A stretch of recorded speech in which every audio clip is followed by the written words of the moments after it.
expenses.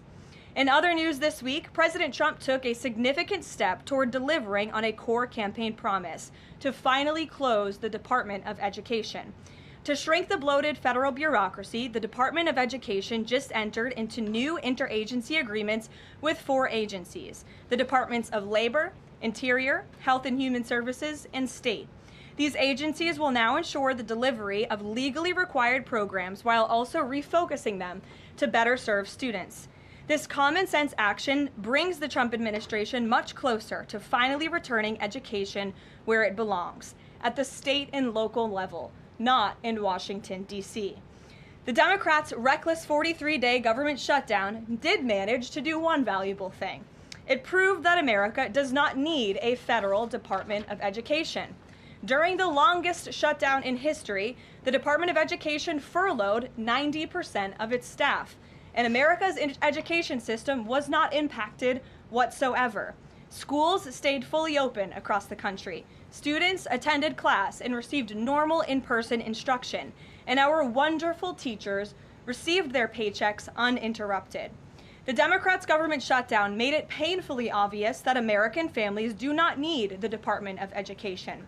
Since its creation in 1979 during the Carter administration, the Department of Ed has spent over $3 trillion taxpayer dollars without improving student achievement. Despite peer pupil spending having increased by more than 245% since the 1970s, math and reading scores are down in public schools. In fact, the most recent Nation's Report Card from 2024 showed that 13-year-olds' math scores are the lowest they've been in decades, and their reading scores are the lowest since testing began more than 30 years ago.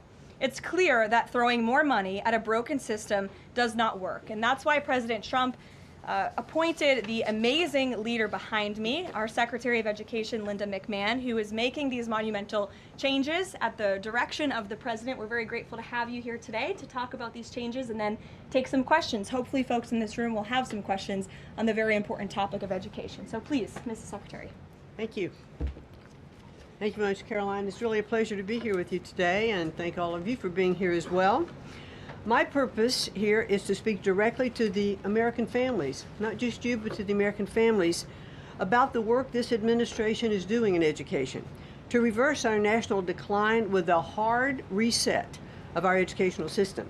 That reset was a top campaign promise from President Trump to send education back to the states and end Washington's micromanagement of education once and for all.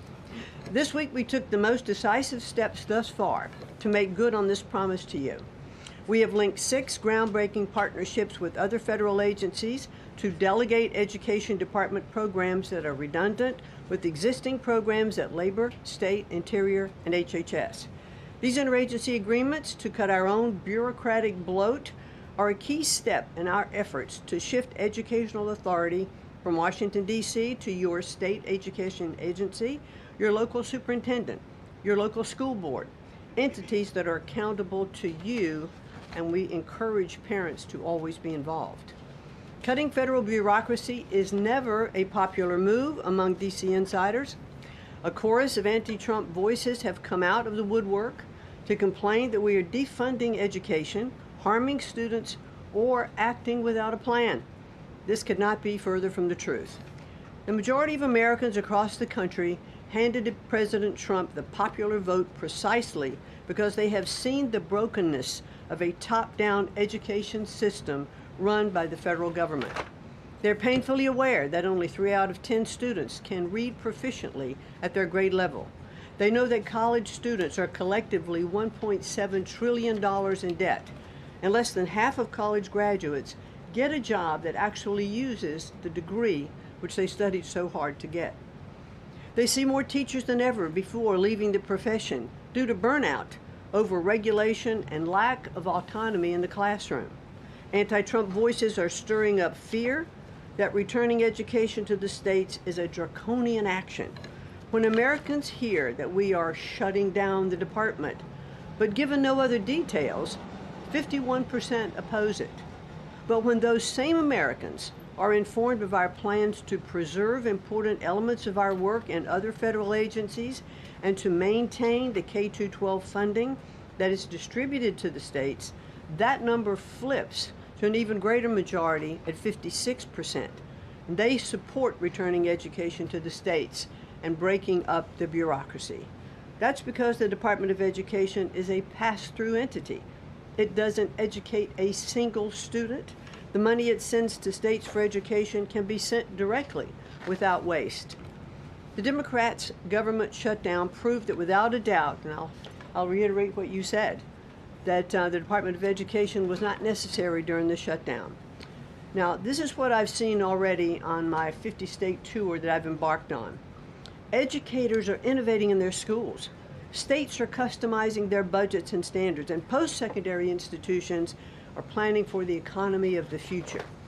But we're not leading them. They are informing us.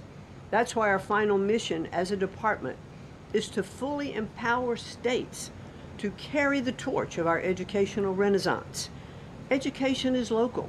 It should be overseen locally by those who best know local needs.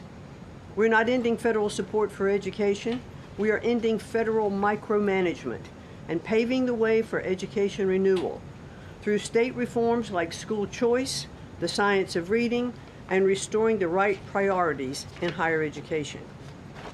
President Trump promised to send education back to the states, and we're keeping that promise.